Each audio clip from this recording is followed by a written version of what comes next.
Praise the lord. ఈ దినం దేవుని వాగ్దానం. భూమిని స్వతంత్రించుకొనున్నట్లు ఆయన నేను హెచ్చించును. కీర్తనను 37వ అధ్యాయము 34వ వచనము. ఒకవేళ కావలివాడు రాత్రంతా నిద్రపోకుండా కూర్చొని ఉదయం కొరకు కనిపెట్టుకొనున్నట్లు నీవు దేవుని కొరకు కనిపెట్టుకొని ఉండు.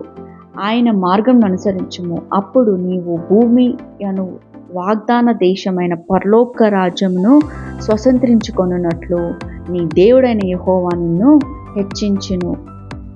ఆమేన్. ప్రార్థన. మహాపరిశుద్ధమైన పరలోకపు తండ్రి, నీ పాదంలో కొందనాలు స్తుతులు చెల్లించుకున్నాం ప్రభా.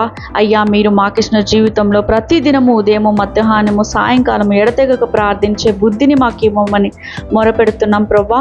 మా ప్రార్థన ఆలకించి ప్రతిఫలం దయచేయండి తండ్రి. మా ప్రార్థనకు ఎదురే ప్రతి ఆటంకములను తొలగించి వేయండి దేవా. అయ్యా, పాపం మమ్మల్ని ఏలనీయకుండా మేము పరిశుద్ధంగా జీవించుటకు సహాయం చేయండి తండ్రి. ఆర్థిక ఇబ్బందులు, అనారోగ్య సమస్యలు మమ్మల్ని వెంటాడుతున్నాయి. సహాయం చేయండి తండ్రి. స్వస్థపరచండి తండ్రి.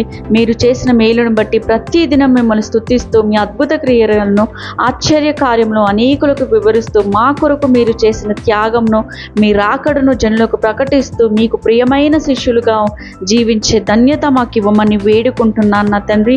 మా ప్రార్థన ఆలకించుచు మా దేవుడైన యెహోవాకి నీకే స్తుతులు చెల్లించుకుంటూ నమ్ముట నీ వలనైతే నమ్మినకు సమస్తము సాధ్యమన్న విశ్వాసంతో సాతానుడికి సిగ్గు, నీకే జయం కలుగునట్టు ఈ దినమంతా మీ దినచర్యలో నా ప్రభా ఎలాంటి తప్పులు చేయకుండా, ఏ ఇబ్బందులు రాకుండా మీరే కాపాడమని వేడుకుంటూ ఏ సత్యపరిశునామంలో ప్రార్థించి బదుల ప్రేమతో వేడుకుంటున్నాం ప్రియ తండ్రి. ఆమేన్.